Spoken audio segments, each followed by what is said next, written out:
Et salut tout le monde, je suis sur la chaîne Lorenzo High Tech, comme c'est dans le titre, aujourd'hui on va parler de ce nouveau smartphone, un smartphone entrée de gamme de la marque Realme. C'est tout simplement le Realme 9i 5G, annoncé aux alentours de 229 €. Ça fait maintenant plusieurs semaines que je le teste. Je vais enfin pouvoir vous donner mon avis sur ce nouveau smartphone, mais avant de commencer la vidéo, si vous n'êtes toujours pas abonné à ma chaîne YouTube, abonnez-vous, elle est 100% high tech. N'oubliez pas d'activer la petite cloche de notification pour être notifié lorsque je publie une vidéo. Et aussi à ma page Instagram Lorenzo High Tech, je donne souvent des informations, des promotions, tout ça en story. Et maintenant, c'est parti. Du coup, voici à quoi ressemble ce Realme 9i concernant la face avant. On a un écran qui est plutôt bord à bord, borderless. Alors bien entendu, par rapport à son prix, parce que c'est pas non plus le smartphone qui a l'écran le plus bord à bord du marché. Alors du coup, avant de vous donner mon avis concernant l'écran, petit rappel des caractéristiques concernant la face avant. On a une diagonale de 6,6 pouces avec une définition de Full HD+. Comme technologie d'écran, on est sur du LCD accompagné d'un taux de rafraîchissement de 90 Hz. Ensuite, on a un écran avec une luminosité de 400 nits. La petite encoche que vous voyez juste ici, c'est la caméra frontale. On est sur du 8 mégapixels. Et concernant la sécurité, on a un capteur qui est sur la tranche du smartphone. Du coup, concernant cet écran de ce Realme 9i, ce que je peux vous dire, c'est qu'on a un écran qui est plutôt bon dans sa globalité. Alors, on va commencer par le premier bon point. Le niveau de détail est plutôt bon. On a quand même un bon écran, parfait pour des contenus multimédia, parfait lorsque vous naviguez sur des pages web. Surtout qu'en plus, on a un très bon 90 Hz. Ça, c'est le deuxième bon point. Lorsque vous scrollez sur des pages web, on ressent une bonne fluidité. Lorsque vous faites du gaming. Donc voilà, les deux bons points, c'est vraiment le niveau de détail, le 90 Hz. Ensuite, on va parler des points un peu moins positifs, parce que bien entendu, il y en a pour ce tarif. C'est tout simplement la calibration de l'écran qui n'est pas respectée. On n'a pas une fidélité des couleurs. Malheureusement, l'écran va énormément sur la saturation. Donc voilà, c'est le premier mauvais point. Ensuite, deuxième mauvais point sur ce smartphone, c'est la luminosité de l'écran. Je vous cache pas que la première fois, lorsque j'ai vu la fiche technique, j'ai vu 400 nits, je me suis dit, malheureusement, j'ai peur que l'écran ne sera pas assez lumineux. Et malheureusement, c'est le cas, je me suis pas trompé. Lorsque vous êtes en intérieur, vous avez aucun souci. Par contre, dès que vous êtes en extérieur,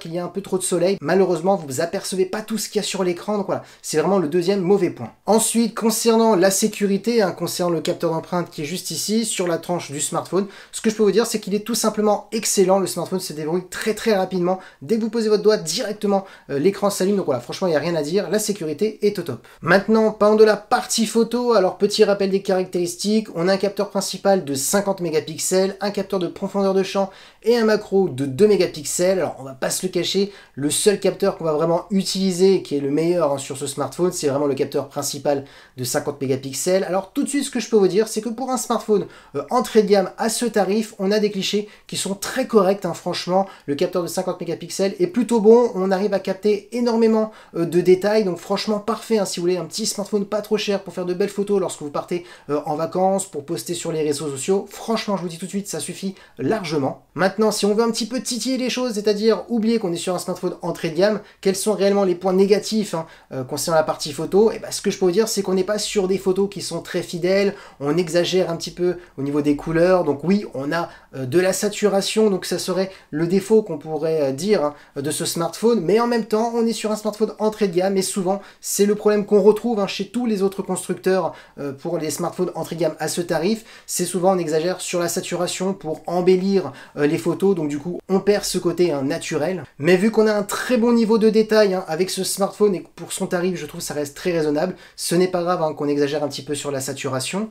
Ensuite, un petit conseil que je peux vous donner, c'est de désactiver l'intelligence artificielle, parce que tout simplement, lorsque vous l'activez, elle appuie la saturation, et donc du coup, on s'éloigne de la fidélité des couleurs, donc voilà mon conseil que je peux vous donner. Ensuite, concernant le macro, je vais en parler très rapidement, tout simplement parce que j'ai trouvé que la qualité était plutôt médiocre, je vais pas vous le cacher, j'en ai vu des macros, et là je peux vous dire que c'est pas le meilleur macro du marché, franchement ça manque énormément de détails, donc peut-être parce qu'on est sur un petit capteur de 2 mégapixels, souvent les macros que j'ai trouvé plutôt bons, on était sur des capteurs de 5 mégapixels. Je trouve que le 2 mégapixels, ça ne suffit pas pour avoir pas mal de détails. Après, je pense aussi que le traitement photo au niveau du macro n'est pas excellent. Maintenant, parlons de la partie vidéo. Alors, petit rappel en termes de caractéristiques, on peut filmer jusqu'à de la Full HD en 30 images par seconde. Alors, tout de suite, ce que je pourrais dire, c'est qu'on a un bon niveau de détail, hein, bien entendu, par rapport à son prix. Ensuite, petit défaut, comme les photos, on exagère un peu au niveau des couleurs pour embellir un petit peu les vidéos, on va pas se le cacher. Ensuite, un autre petit défaut, même si pour ma part, c'est peut-être pas un petit défaut vu son prix, c'est la stabilisation, bien entendu, qui n'est pas vraiment bonne. Hein. Dès que vous bougez un petit peu, bah, on voit tout de suite que la vidéo n'est pas stable. Mais voilà, on est quand même sur un smartphone entrée de gamme, donc du coup, on ne peut pas tout avoir pour ce prix. Maintenant, souvent, le conseil que je donne, bah, c'est d'acheter un petit stabilisateur pour améliorer la stabilisation de votre smartphone. Mais du coup, la qualité suffira largement si vous voulez faire des petites vidéos souvenirs lorsque vous partez en vacances. Maintenant, parlons de performance. Alors, petit rappel pour ce Realme 9i 5G, on possède soit 4 ou 6 Go de RAM, vous avez deux versions, accompagnées d'un processeur de MediaTek, le Dimensity 810, qui est compatible 5G.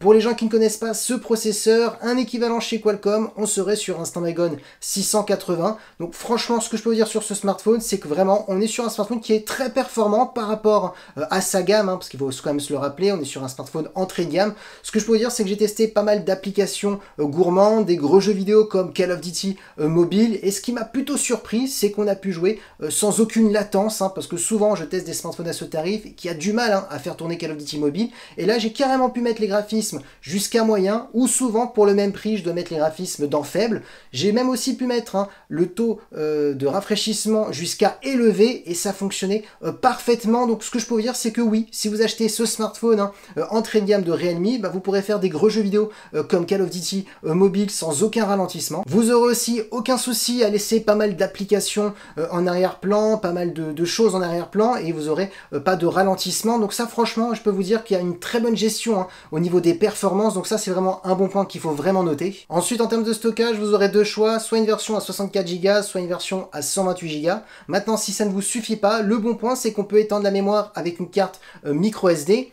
Ensuite, concernant le son, on est sur un son mono. Bon, on va pas se le cacher, souvent à ce tarif, on est sur un son mono et pas vraiment un son stéréo. En termes de qualité de son, je vais pas vous le cacher, ça reste très basique, on est sur un son qui est correct, mais rien d'exceptionnel. Maintenant, parlons de batterie. Alors, on est sur une grosse batterie de 5000 mAh avec de la recharge de 18 watts. Là, tout de suite, ce que je peux vous dire, c'est qu'on est sur une autonomie plutôt classique. On tient la journée. On pourrait penser qu'on pourrait tenir un peu plus. Mais là, je vais pas vous le cacher que voilà, il faut pas se laisser tromper par la grosse batterie de 5000 mAh. Vous tiendrez juste une journée et pas plus. Et ensuite, petit point faible, bien entendu, c'est la recharge qui est plutôt lente. On est sur du 18 watts. Et franchement, oui, je peux vous dire que ça se ressent. Et ensuite, pour terminer en termes de connectivité, on a de la Wi-Fi 5, du Bluetooth 5.3 et du type C bien entendu pour le recharger. Bon, en termes de connectivité, ce que je peux dire, c'est qu'en termes de Wi-Fi, bon, on est sur la Wi-Fi 5, j'ai pas eu de soucis de problème de réseau, donc voilà, ça capte très très bien, donc voilà ce que je peux vous dire. Du coup, le petit bilan de ce Realme 9i 5G, alors les points positifs de ce smartphone, c'est vraiment l'écran de 90 Hz où on a vraiment une très bonne fluidité, parfait pour naviguer sur des pages web, parfait pour faire du gaming. Ensuite, la partie photo, alors bien entendu seulement le capteur principal de 50 mégapixels qui donne quand même un bon niveau de détail pour son prix.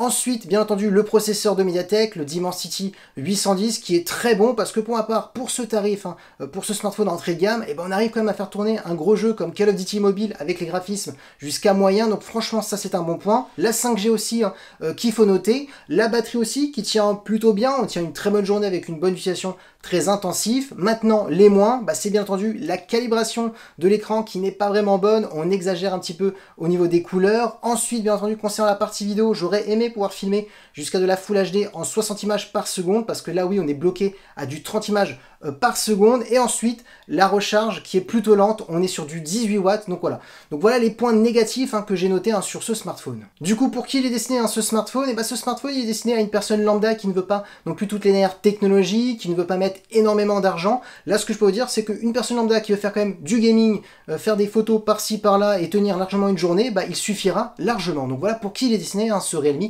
9i 5G. Et voilà, la vidéo est terminée sur ce Realme 9i 5G. J'espère que la vidéo vous a plu. Si c'est le cas, n'oubliez pas le petit pouce like, de vous abonner sur cette chaîne YouTube et d'activer la petite cloche de notification pour être notifié lorsque je publie une vidéo.